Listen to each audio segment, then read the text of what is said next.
record. There we go. And if you guys can mute yourself during this, that would be fantastic as well. All right. But if you have any questions while we're going through it, go ahead and unmute yourself and get and ask the question. Okay. Hi, Kelly. Hi. What's happening?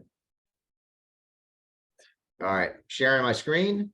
Let me know. Make sure you guys can see my screen. All right. All right. If anyone cannot see the screen, please let me know. But you should be able to see my screen now. All right. How do I do that one there, right there, and boom. Okay. All right. Everybody good? Ready to go? Word. All right. Yes.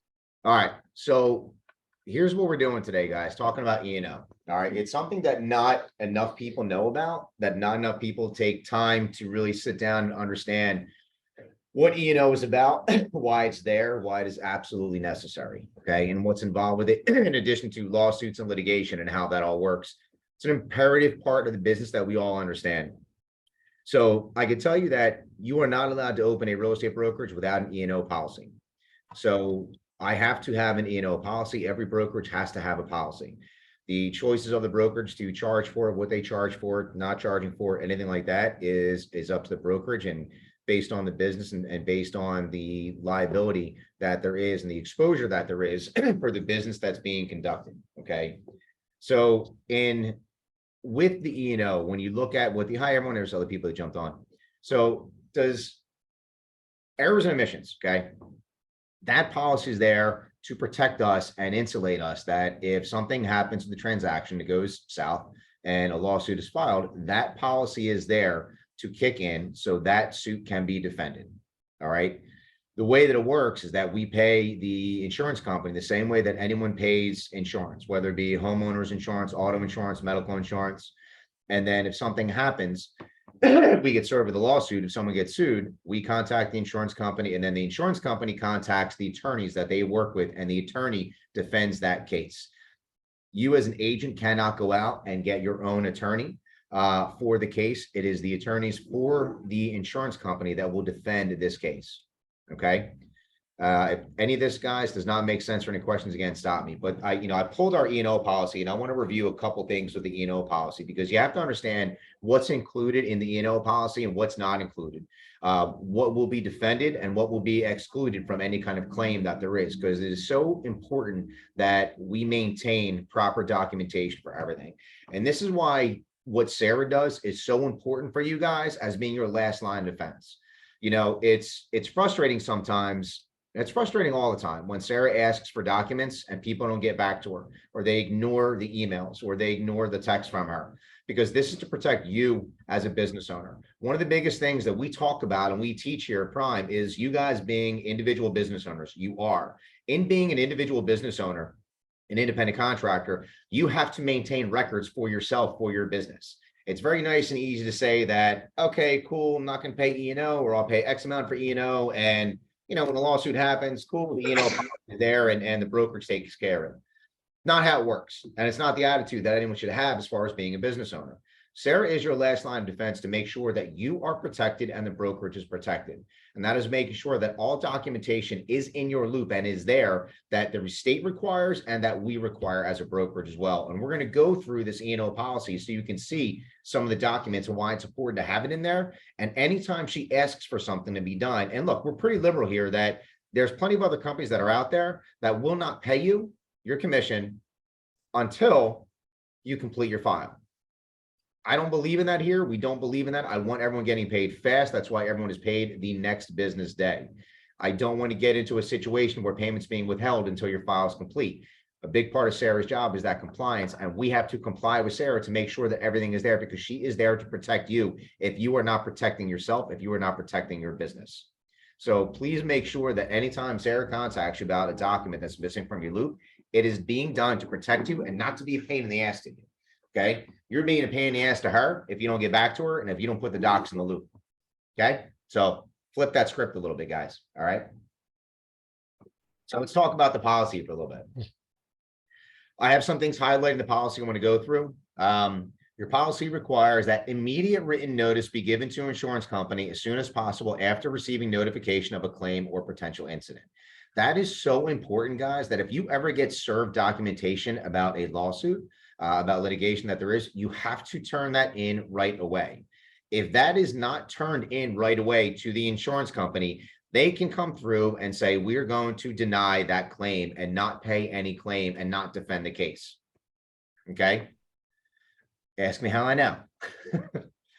Guys, I've done a lot of talking and a lot of discussions with friends in the business, brokerages, broker owners, and insurance companies. And guys, I do have a friend of mine in the business, broker owner, and a lawsuit was served to an agent of theirs. That agent did not turn in the paperwork for that lawsuit in a timely manner. And when it came down time to defend the case, the insurance company denied the claim. They denied the claim because the paperwork was not turned in on time. It was not turned in quick. Anyone want to guess how much that claim is that had to be paid? $700,000, guys. Okay. $700,000 lawsuit was denied by the insurance company because the agent did not turn that paperwork in on time. As soon as, if you get served something, guys, well, you'll have to understand, knock on wood, we have not been served with lawsuit paperwork yet, but it is a matter of time. Okay. And that's just the way that the business is. It's not a matter of if Prime and an agent gets sued. It's a matter of when Prime and an agent gets sued. It's going to happen. Hopefully you're not on the other side of it. Okay. But it is going to happen. If you get served something, you need to turn it in right away. Okay. This here, guys, if you're not on mute, please mute yourself. Hi, Dave. Dave, you can mute yourself. That'd be great. Create a claims incident file consisting of the following for use by the claim department and its representatives: listing agreement, sales contract, closing documents, any correspondence notes, phone messages related to the incident, copies of any written oral side agreements with the claimant or co-defendant. Anything that you have to put together in a file so we can turn that over to the attorneys that are defending the lawsuit.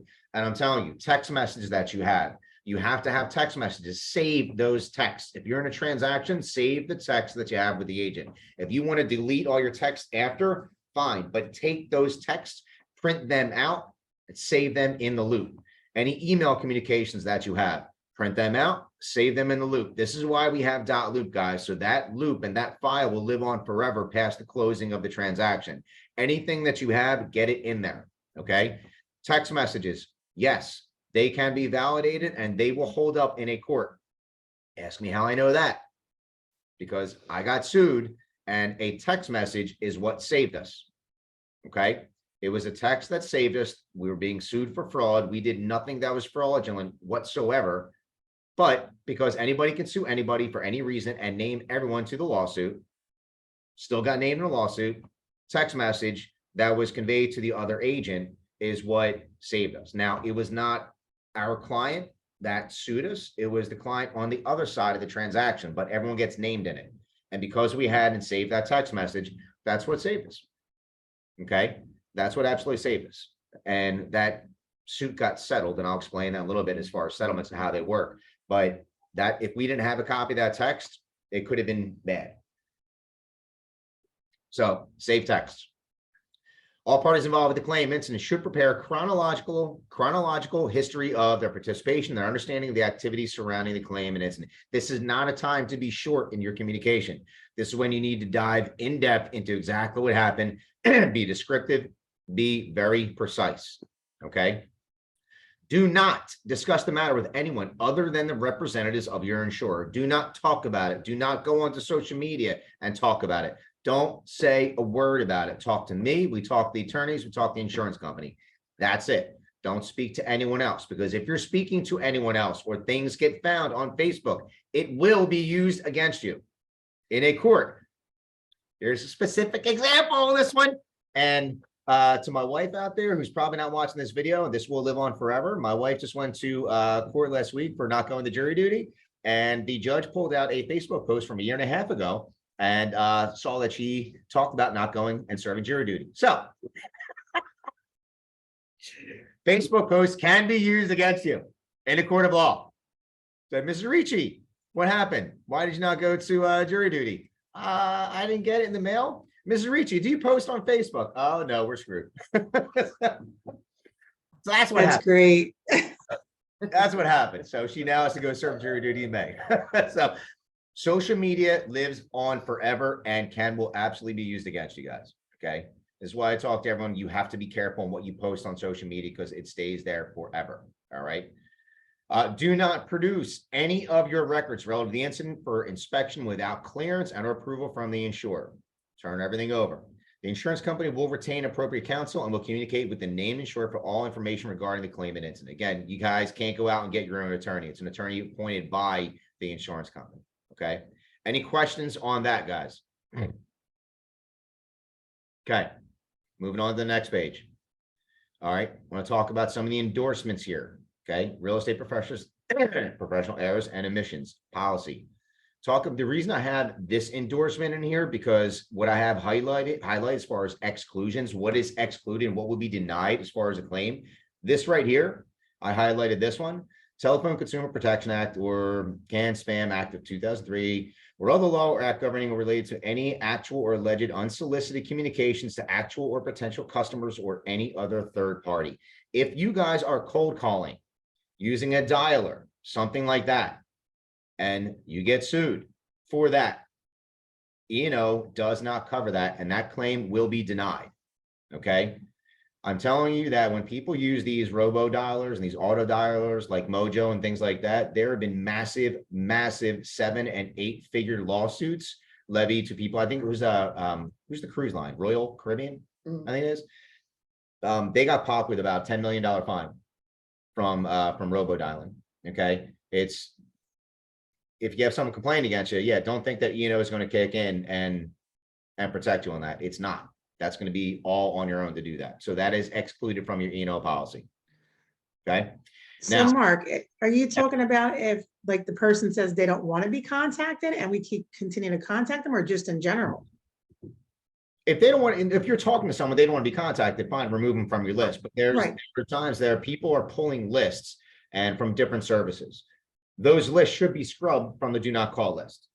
Sometimes it gets ignored. And if someone's on the DNC list and they get called, file a complaint, that will come against you and your E&O does not cover that. Right. Okay. That's fine. Okay. Thanks. So for the purposes of the E&O policy, I want to explain what real estate related services means. This is how it's defined. It means those professional services performed for others in the insured's capacity as a real estate agent, real estate broker, leasing agent, property manager, real estate auctioneer, real estate appraiser, real estate consultant or counselor, short-term escrow agent, referral agent, business broker, notary public, or member of a real estate accreditation, standards review, or similar real estate board or committee. Real estate services shall also include real estate services performed for others by an insured, which is you guys are the insured, on or via the insured's internet, email, telecommunication, or similar system. Okay. Guys, I do have a cyber policy that I've added as a rider to our E&O policy. We do have a cyber policy that will help protect us if there's some kind of theft or fraud. Do you understand that? So that's covered too. Okay. Any questions on this piece here as far as what real estate related services means? Okay. Now, here's what's important, guys. Here's some of the really highly important things as far as exclusions that I want you to understand. These are things that are not covered and will be denied with the E&O. Okay. The company, which is the insurance company, which is Pearl Insurance, will not defend or pay any claim. There's things in here, guys. If you want a copy of this, I'll send you a copy of it. The E&O policy is 80 pages, something like that. If anyone wants a copy of it, I'll send it to you. More than happy to do that. And you can read through the whole thing. These are some of the things that I highlighted that I think are very, very important for this. Okay. All right. So excluded, will not be defended. No claim will be paid out based on or arising out of any dishonest, intentionally wrongful, fraudulent, criminal, or malicious act or omission by the insured. The company will provide the insured with the defense of such claim and pay claim expenses for any such suit which is brought alleging such dishonest, intentionally wrongful, fraudulent, criminal, and malicious act or omission, a single allegation and a multiple allegation suit, provided any one allegation is covered under this policy. criminal proceedings are not covered under this policy, regardless of the allegations made against the insured. So if anyone brings criminal charge against you, don't come to me for E&O. Ain't gonna happen. Okay. What they're saying here, guys, who does not understand what this means? Because I want to explain it to you. Okay. I want it to be very, very clear on how lawsuits and the litigation will work. Fraud will not be defended when a claim will not be paid out if you are found to be fraudulent in a lawsuit. Okay. It will not be paid out. That claim will be denied if you are found to be fraudulent. Fraudulent is with malicious intent. Fraudulent means you knowingly deceived the other party. Okay. This is why, if everyone can sit there and remember, throw this out, because I say this to hopefully everyone. What are the 2 rules at Prime? Do the right thing. Unmute yourself if you're going to say it. I know it's Don't don't get get you sued, but sued. what's the other one? Don't Number get one. sued, don't get me sued, right? Do the right thing Do the right thing and don't get you sued. and don't get me There you sued. go. And if you do the right thing, you do number 1, you don't have to worry about number 2. Okay, guys, always do the right thing. Always do the right thing. And if you are focusing on doing the right thing, then you should not worry about any kind of fraud case coming against you or being denied. Okay. The way that it works and what's going to happen, guys, when we're talking about the suit, here's what's going to happen. You know, I'm going to come back to that. I'll come back to how the lawsuits are working. I'll talk about this. Please remind me when I come back to talk about this and fraud and negligence. Okay. All right. Moving on. Claim will be denied based on or arising out of any promises, warranties, or guarantees made by insured, that's you, as to the future value or future income of any property or business, or the valuation or performance of any business. Okay. When someone asks you, what's my house going to be worth in 2 years? And you tell them, well, you bought it today for 3, in 2 years, it'll be worth $375 or $400,000. Now they go to sell the house in 2 years and the house is worth $305,000. What do you think what's going to happen from that? They're going to come after you. Well, my agent told me it was going to be worth another $75,000 to $80,000. And guess what? They'll sue you and the claim will be denied. Okay. Do not tell people. You cannot predict that. You can't do that. You can't predict what the valuation of a house is going to be in 2 years, 3 years, 4 years, 5 years. You can't predict what incomes are going to be, what rents are going to be years from now. You can't predict what the performance of a business is going to be. If you're selling a bit, you can't do that. Do not get involved in that. Do not do that. Do not talk to people about that. It's just, guys, I can't, I have no idea. I don't know what's going to happen. No idea. Leave yourself out of that. Make sense? Okay. Moving on. Will be denied based on arising out of discrimination, humiliation, harassment, or misconduct. This exclusion will not apply to fair housing discrimination. So anything that is outside of the fair housing laws, if some claim is brought against you on arising out of discrimination, humiliation, harassment, or misconduct, E&O doesn't cover it. Not going to cover it. You're on your own. Okay. Based on arising out of property syndication or real estate investment trusts.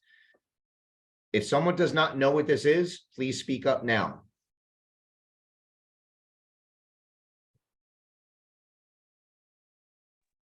I don't know what that is. Okay. Thank you very much for speaking up, Dave, because the rest of you are full of shit. Just so you know. Everyone sit there defining me what property syndication is. Go ahead. Shall we? No? Okay. Speak up, guys, if people don't know. Property syndication, so this gets into real estate investing when you have someone maybe has an apartment building that people are trying to buy, that a group gets together to try and buy, and they start to go get investors or accredited investors that are out there. And you get 5, 10, 15, 20 people for everyone to kick in $50,000 to come up with the money to purchase this property. That's a property syndication. You're syndicating their property and the investments into that, where you have a large group of people, mass group of people that are all putting in certain amounts of money. Now, those investors can be accredited or they cannot be accredited. So property syndication has to deal with real estate investing, the people that are popping capital into that investment. Make sense? So when doing something like that, the claim will be denied if you put that together as part of the transaction. Okay. Okay. based on arising out of the purchase, here's important, guys. The purchase of property by or the sale, leasing, appraisal, or commercial property management of property developed, constructed, or owned by any insured, that's you. Any entity which any insured had a financial interest or contemplated financial interest, meaning that if you are part of an LLC, okay, that's buying a property, selling a property, leasing a property, okay, claim will be denied with caveats. Moving down into here, because you guys know I flip properties. We have people that are in prime that flip properties, own rental properties, lease properties. The claims will be denied if that is the case, unless, here's the exclusions will not apply to that. Okay, so there's the exclusion to the exclusion. The sale or leasing of real property that the insured, again, that's you, did not construct or develop and in which the combined ownership interest of all insurers was less than 20% at the time of the sale or lease. The sale of residential property by an insured, that's you, who is the owner of such property, and all the following conditions are met in connection with the sale. So if you are buying a property, if you are flipping a property, if it is an investment property for you, you will be covered. If something happens to that transaction and people get sued, you will be covered if and only if the seller disclosure form was signed by the insured, that's you, and acknowledged in writing by the buyer prior to closing. Prior to closing, you can't have the buyer acknowledge it after closing. You have to do a seller disclosure form if you want to be defended if something happens, if you get brought into litigation. Understand? In addition, you need an accredited written home inspection report on that property that was issued or waived in writing by the buyer. So if a buyer is purchasing the property, home inspection report, okay, by a licensed home inspector, or the waiver of the buyer waiving their rights to the inspection has to be signed and in that file. Okay. Lastly, a state or local board approved standard sales contract was utilized.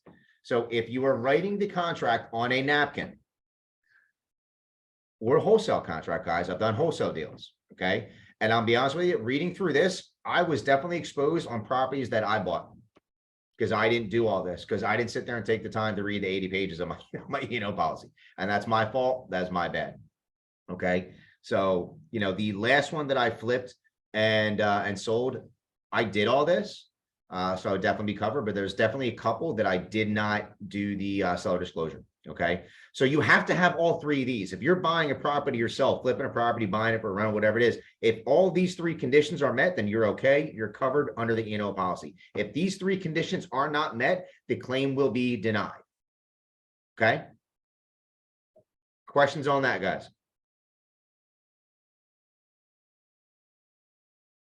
Okay. Moving on. Again, exclusion will not apply. The sale, listing, or management of real property by an insured who is not the owner of such real property. Ask questions if you got them.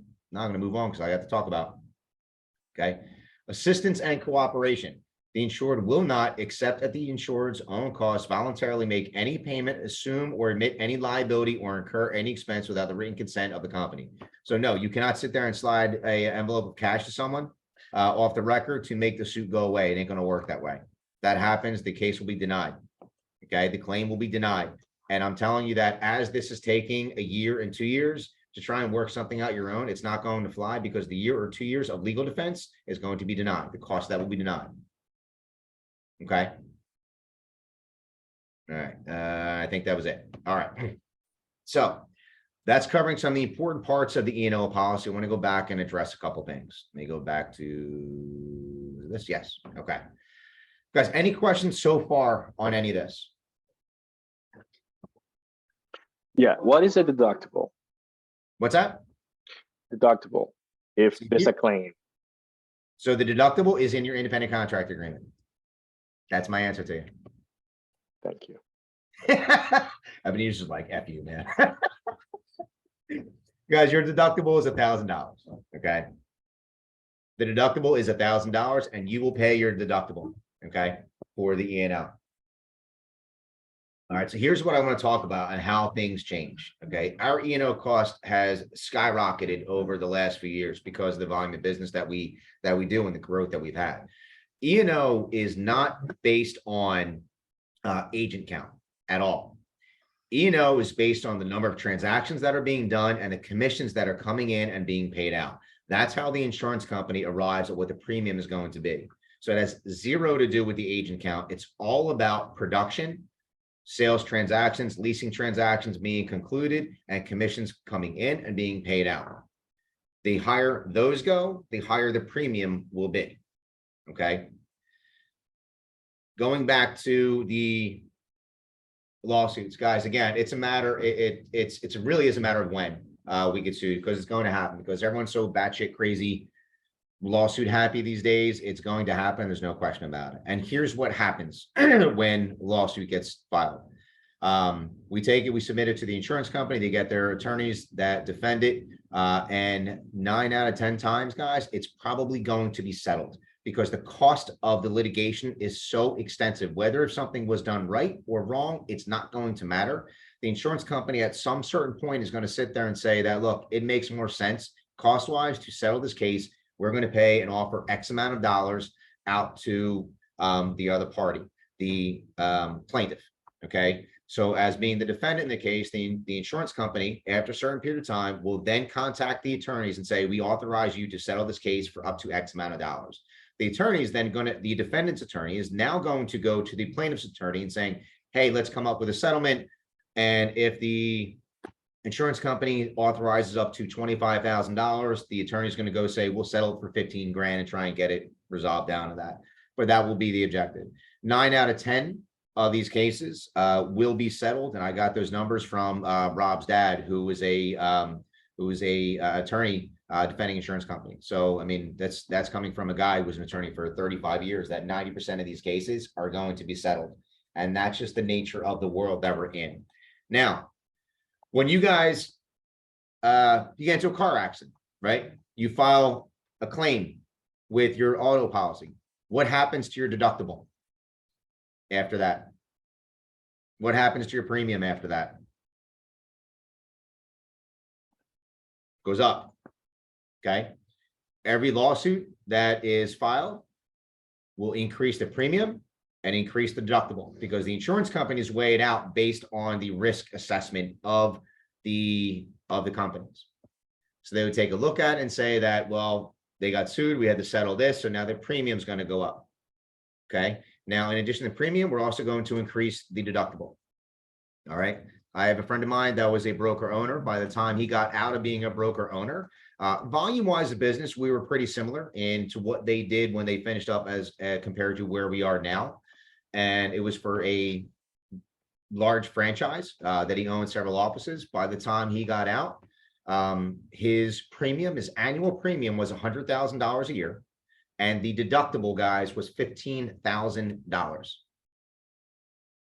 $15,000 deductible because of the lawsuits that had been brought. Not saying that his people did anything wrong. It's just because of the lawsuits that had been brought. Okay. That's how the E&O works. Now, I want to talk about this. We're on 15 minutes. I want to try and wrap up in about 5-10 minutes, guys, and open it up to Q&A, because you all should have questions about this, because this is here to protect you guys. All right. Again, everyone wants to be the business owner, but when it comes down to the insurance, people are like, I pay for this, that, because this is there to protect you. This is absolutely there to protect you. You cannot open up without an E&O policy. I want you to understand this. So this paragraph here, guys, is talking about fraud and fraudulent acts. Here's what's going to happen with a lawsuit when a lawsuit is served. If, Chrissy, I see your face, so I'm going to use you as an example. You're involved in a transaction and the other party gets pissed off, something goes wrong. You will be named in the lawsuit. Prime will be named in the lawsuit. The plaintiff's agent will be named in the lawsuit. The plaintiff's agent's brokerage will be named in the lawsuit. Inspectors, maybe, and John Doe's 1 through 10. And it will say John Doe's 1 through 10 on that. To leave it open to bring in anyone and everyone that they possibly can, so the plaintiff can get money. Okay. In that lawsuit that they're going to serve you, it's going to be 90 to 100 pages with all these different stipulations and all these different paragraphs in it. And you will be sued for fraud. Okay. Does anyone understand why you'll be sued for fraud.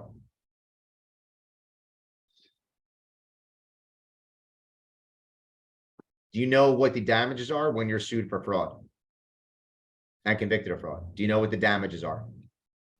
No, Has anyone ever heard of treble damages? No. Treble damages, guys, is No. triple the amount of what is awarded. So if someone is awarded a $50,000 settlement for fraud and it goes that is convicted of fraud, now it's $150,000 because it's triple the amount of what the damages are. So everyone's going to be sued for fraud. In there are also going to be other triggers to trigger in different parts of the lawsuit. Fraud, then it'll be negligence. And there's consumer fraud and there's common law fraud. Consumer fraud and common law fraud, all those two things have different qualifiers to be able to prove the consumer fraud or common law fraud. Okay. So when you got a lawsuit, you're served in like, I was not fraudulent. It doesn't matter. They're looking at it to come after money. And so that if it's found in the discovery process that fraud is not validated, great. Now negligence can kick in. But if while they're going through the discovery process, they find out that fraud is validated, now that fraud is open there and it's not added to it. So then if it's convicted or if it's awarded, now you have to pay triple the damages of that other fraud case and what was awarded for damages. Okay. So you're going to see that. So this is why I talk to everyone about doing the right thing and don't get me sued, because if I get sued, you're getting sued too. Okay. So with all of this, okay, you will see fraud in there. There'll be negligence in there because the negligence could be covered under the E&O if they remove out the fraud saying, okay, we can't really go with the fraud because there was nothing that was fraudulent here, but maybe we can do negligence and then we can sit there and collect money. It won't be triple the damages, but it'll still be whatever damages are that we can be awarded. Does that make sense, guys? Okay. All right. So here's again some things I want you guys to really understand about the E&O. This is why it is so important, and we talk all the time. You need to have every single thing in writing. Okay. If you're involved in a transaction and you have a conversation with an agent about something, as soon as you get done that conversation, your next step should be to either follow it up with a text or follow it up with an email. Hey, to summarize and to recap our conversation. Okay. That way you have it in writing. You have the chain in writing. Do not get rid of emails. Do not get rid of text. If you want to get rid of them to open space up on your phone, print them out, add them to the loop so you have that in the loop. You have to understand too, guys, we talk about the market that we're in, and look, show of hands here. I'm going to kind of, I don't know how to do this thing here, but just to kind of open it up a little bit, show of hands in here. How many people, deal with an agent that sucks on the other side? Okay. That is not good and doesn't know what they're doing. Okay. That's part of the problem with the industry today. It really is. It's part of the problem with today, with the way the industry is, just because there's so many people getting into the business. There is not enough coaching and training about the actual business itself that's going on. So this is why you have to understand that if you do everything right in your transaction, it doesn't alleviate you from litigation happening or a lawsuit happening because of the job on the other side.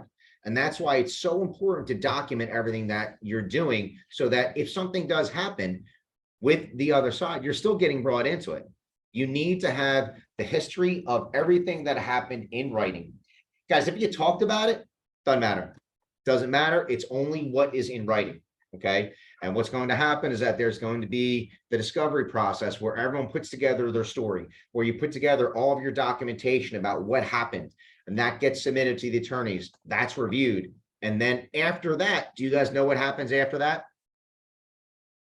You have something that's called a deposition that you get deposed. And I'm sure you guys have seen, I don't even know what the law shows are, Law and Order. I don't know, is that even still around? No, that's not around anymore. I don't know.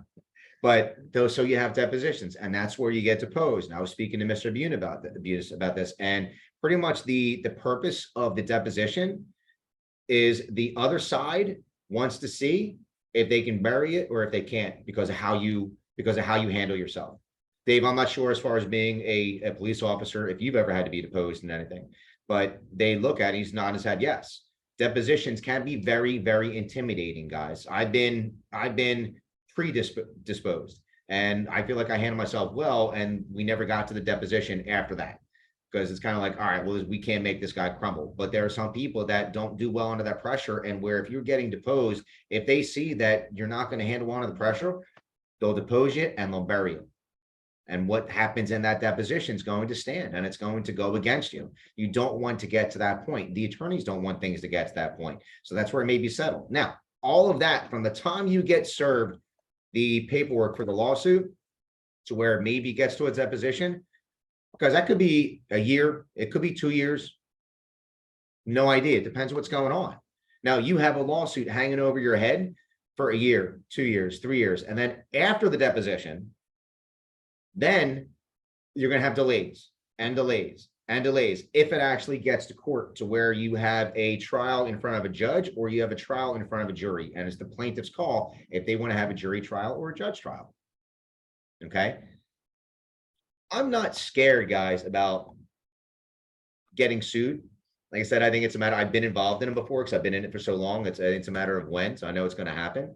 I look at things, this is why we talk about doing the right thing. If you're doing the right thing, then you're going to be okay when it happens. And I'm not saying you guys are all getting sued. Don't get me wrong. I don't, I'm not trying to scare you guys, but yes, it can certainly happen and it can be done for any reason whatsoever. Again, I was with a place, we got sued for fraud and we did absolutely nothing wrong. We had the proof, but the plaintiff still got paid $17,000 because it made more sense to the insurance company and the attorneys to go ahead and settle it because it was going to cost 50 grand to go to trial. And we even sat there with the attorneys and they told the insurance company, we'll win. We will win, goes to trial. But that could have taken another year or two and we were already a year and a half to 2 years into it. So I want you guys to understand the reason that we do this is so you understand how important it is, guys, how massively important it is that you protect yourself. And this is why when you're doing paperwork, when you're doing a transaction, you're involved in a transaction, we're so go all the time that we want to get to that point. Now, when we get to the point where there's paperwork, we rush through that, we send it off in dot loop. You don't even know what it is. You don't look at it. You're not reviewing it. And then we want a signature on it like that. Don't do that. Slow down. Take your time, review all the documents that you're sending out to your clients. Make sure everything is correct in there. Make sure when the signatures come back, the signatures are in the proper place. Because if things go to court, no one's going to care about a story or an error. Well, I meant to do this. I meant to send this out. Doesn't matter. The fact is that you didn't do it. Okay. And this is why what Sarah does is so incredibly important that we need to have a tremendous amount of respect for Sarah and what she does with backing you guys up and being your last line of defense to make sure that you are okay if something like that happens. What she can't do is make sure that you're logging and saving all of your emails, all of your text messages. She can't make sure that that's happening. So you guys have to do that on your own to make sure that that piece is happening. Does that make sense, guys? I want this all to make sense to everyone. So everyone really has a very, very clear understanding about what's involved with all this and how dire that it is that we are being business owners. And as being a business owner, we have to protect our business. You all own a business here and you have to protect your business by all the paperwork. It is insane how much paperwork is involved in a real estate transaction. I ordered a book of checks for one of my companies a couple of weeks ago, and I got an email that there's a paper shortage. And so it was delayed. I had no idea how there's a paper shortage because you go to any real estate transaction closing, there's no shortage of paper, there's plenty of it. Keep all that. Okay. I know that for every one of my transactions that I'm involved in, I not only do I keep things in dot loop, I have a Google Drive file of every transaction that I've done and keep it for 6 years. We have to keep all of our documents for every transaction that we close. We have to keep it for 6 years. For every transaction that does not close, we have to keep it for 6 months. Okay. That is by law. And before all of this cloud storage and everything was going on, I had boxes and boxes in my attic of files that closed. And thank God we don't have that anymore. Thank God we do not have that anymore. All right, guys, I'm going to stop sharing my screen. I'm not going to stop recording. I'm going to stop sharing the screen though. Okay. So look, we got a few minutes left. I want to open it up to any questions that you guys have on the E&O, on litigation lawsuits. And if there's any further after this, we can certainly have it offline. That's no problem. So let me open up to any questions as we got a few minutes left. Do you anticipate our premium going up over the next few years? Every year. Oh, it goes up. It's going to go up every year. Gotcha. It's going to go up every year, guys. Make no mistake about it. Everything in our life is going to go up. I mean, just honestly, everything is going to go up. Every single thing that you're doing that you're looking at out there, dude. Honest to God, I went to Chick-fil-A last night. It was $102. I mean, it's, you know, I know my kids eat a lot, but a couple years ago, Chick-fil-A definitely wasn't $102. It was more like 80 at the time. But I mean, that's every Friday. Yes, it will go up, and it's also because of more business that's being done. So when I first opened up, it was $400 a year for the premium. That's it. We were not selling any houses at that time. And now that we actually have sales that are going on, and a lot, so the premium went from $400 to about $7,500 in a couple of years. As far as the premium, the deductible has stayed the same. And again, it's a matter of when a lawsuit is filed, and it's just because that's just how the business is. And you know, every place that I've ever been, there's lawsuits that are filed. And you know, Cynthia, you came from a company that I'll guarantee you there were lawsuits there in that company. You know, whether you're part of them or not, it happens. You know, a friend I talked to, they had 12 lawsuits served to them in 1 year. Just what people do, man. So yes, it will absolutely go up. Any other questions, guys? Got 3 minutes left. I'm going to field any questions about E&O, about the policy, about the premium, how lawsuits work, filing your docs, how to insulate yourself, protect yourself. This is all about protecting yourselves, guys. It's about protecting yourselves, and it's about protecting the brokerage. Yes, absolutely. Okay, but you have to protect your business. Mark. Yeah. Okay, so talking about documentation and covering your ass on things. You have a conversation with an agent over the phone. You hang up, like you said, you type out an email or a text just to rehash what was said, send it out to them. Hey, you know, just want to confirm this is like, we're all on the same page. This is what was said. Yep. If they never respond to you about any of it, even if you follow up, you have that documentation to recall everything. Say, Correct. whatever happens, we go to court, whatever the case may be. The fact that they just never responded and confirmed anything. So does that what you can do, guys, if you want to over insulate yourself, you have the ability in your email to get a notification of the sent receipt and the read receipt. Oh, yeah. All right. Okay. Got you. So look, if you're involved in a transaction that you think is not going too smooth, and on all the emails that you send out, you want to set your email settings so it's a send receipt and a read receipt. You can sit there and then print out, even if you never got a response, you can print out the sent email and save that. You can also print out a copy of the read receipt, the sent and the read receipt, and have that. So they say the agent's like, I never got it. Like my wife said, she never got the jury duty thing. You can say, well, here's my sent and read receipt. So you did get Got it. All right, makes sense. Okay. All right, guys, again, this was not being done to scare you guys today, but you have to have the knowledge of the necessity of what it is that we do to protect ourselves and what it is you have to do to protect yourselves. This is, and Cynthia, I apologize for this language. This is a very fucked up business that we're in right now, as far as the amount of people that are in here and the lack of training and lack of professionalism that's in the business. We cannot be that. I don't want anyone here to be that person. And so we have to make sure we are holding ourselves to a higher standard, and we hold our business to a much higher standard. Okay. And that's everyone. And a big piece of that when you are a business owner is you need to protect your business. You protect your assets. Okay. And in doing that, you have to make sure all of your documentation, your paperwork, your files are tight, complete, and in line. And Sarah is there to help you out with that. And do not ignore her ever, or not get back to her when she asks for documents, because she's there to help you out. Okay. And so am I, guys. We're here to help you out. Everything is in dot loop that you could possibly have, that you could possibly need. Okay. This is all being done to help you guys. All right. I think we're gonna get wrapped up in a minute. Does this automatically bump us off because we're at 45 minutes? Or do we just keep going? I don't know. We can keep going if you guys want. If anyone has any more questions, if we get bumped off, I'm sorry. I don't know today. Any other questions so far, guys? We're good? All right. Guys, thank you very much for your time. I appreciate taking the time today. This will be uploaded to the YouTube channel and also to the Facebook group if anyone needs to go back and take a look at it. If you have any questions following this, just give me a call, reach out, and let me know. And by the way, welcome, Cynthia. Cynthia has just joined us from a prior brokerage. I think she's with our first week. So welcome aboard, Cynthia, and thank you very much for being here today. I appreciate it. Thanks, right. Mark. You got Thanks, it. Dan. All right, guys, have a great day. Give me a shout. You need anything. See ya. See ya. Bye. Bye.